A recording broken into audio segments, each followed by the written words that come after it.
Hi, everybody. In this session, we'll be seeing about sampling in educational research. So these are the main contents we'll be seeing in this session: the sampling process or the concept of sampling, sampling consideration for educational research, type of sampling methods, and mainly focusing on non-probability sampling methods. So sampling is a concept which we regularly use in our day-to-day practice, also as an educator. Here we'll see how the concept of sampling fits into the research framework. So we start with a research problem addressing a population. Then we define our setting. The setting could be a medical college or it could be statewide, district-wide. So we define our setting. Then from that, based on the inclusion and exclusion criteria, we define the sampling frame. So once we define the sampling frame, we choose the samples, and this process is called sampling. From the sampling frame, how do we choose the sample? Is called as a sampling. So from this sample, what do we do? Yes, we try to examine this sample in depth based on a defined protocol, which we have defined in our research study.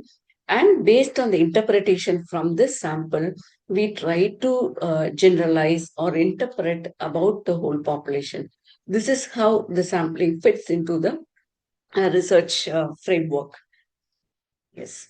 So some of the key considerations we do while sampling in educational research.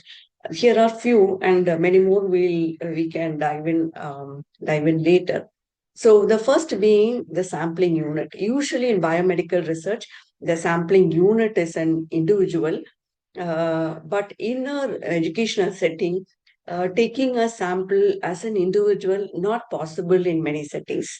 Let's say you have an intervention, you want to have an innovative teaching learning method and see how it impacts the learning. It may be challenging to give the teaching learning method individually. So here, because these interventions are delivered in groups, the sampling unit would be a group of people. Let's say a few batches in who are allotted to your particular subject or something like that. So sampling unit is something we have to keep in mind when we select our sample in educational setting.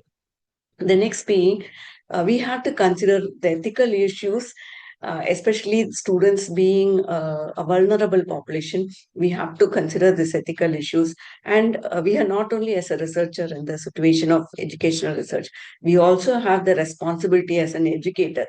So, playing this dual role, these two issues have to be taken into considerations while sampling.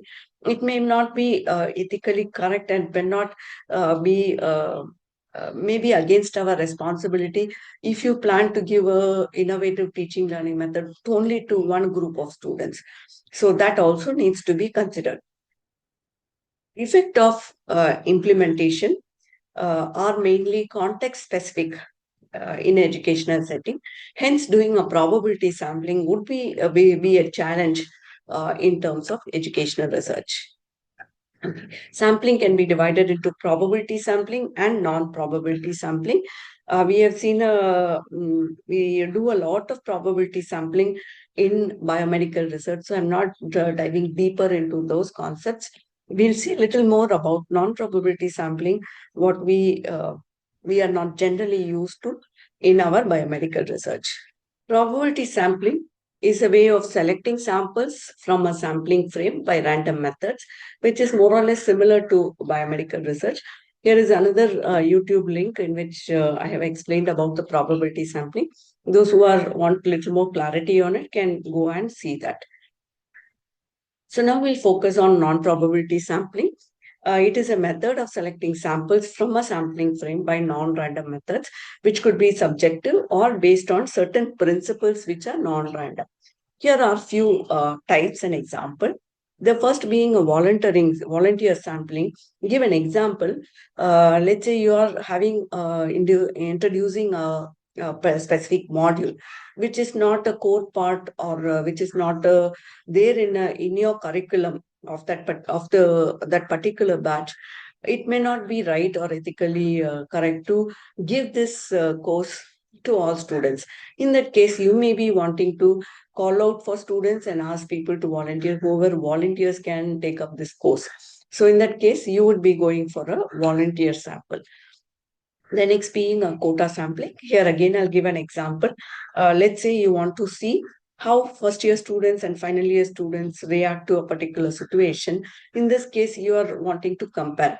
So you would be selecting students by a quota sampling. You would be selecting some students from first year, some students from second year, and if you're interested in gender, you may be selecting a few girl students, few male students, so things like that.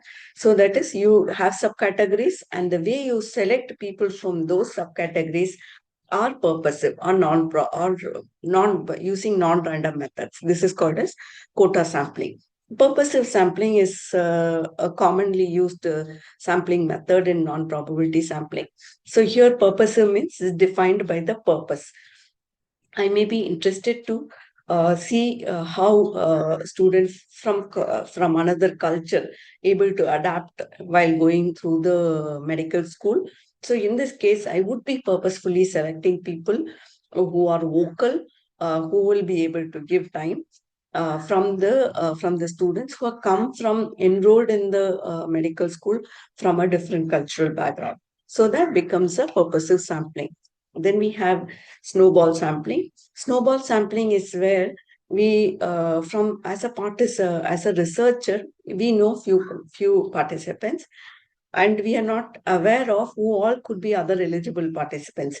And we take clues from the selected participants, the initial set of selected participants. We ask the selected participant to refer their friends or somebody who have a similar practice who could be eligible for this research work. So this first group of participants refer another group of participants. We also ask them to refer somebody else. So in this way, we keep going from one participant to other. Give an example. Let's say I'm interested in how students use AI in their learning, and I want to see students who are using a lot of AI for their learning. So in that case, I may not be knowing who are the people who are using a lot of AI. So in that case, I may be knowing one or two students. So I will interview them. Then I will ask them who else are using a lot of AI for their learning. Can you refer them? So this one or two students will refer a few more, and that from that few more, I'll be going to another set of students. That is snowballing method. Then we have convenience sampling. So in convenience sampling, it's based on convenience. I'll give an example. Let's say I want to give a new assessment method, and I know that this is the batch of students who is allotted to me, and I want to try out this assessment method in this batch of students. So I'm selecting the batch of students based on my convenience, because researchers' convenience, because it is feasible and it's easier to implement in the group of students. So that becomes convenience sampling. There are many more sampling, non-probability sampling method, but these are commonly used, which we'll be using in our research study. I'll also share resources later on, which you can see the other non-probability sampling methods. To summarize, we learned about the concept of sampling, the sampling frame to sample, and how we derive conclusions about the population from by studying this sample. Then we saw some considerations for sampling in educational research. We saw about the difference between probability and non-probability sampling. Then a little bit more we dived into the non-probability sampling methods. Thank you.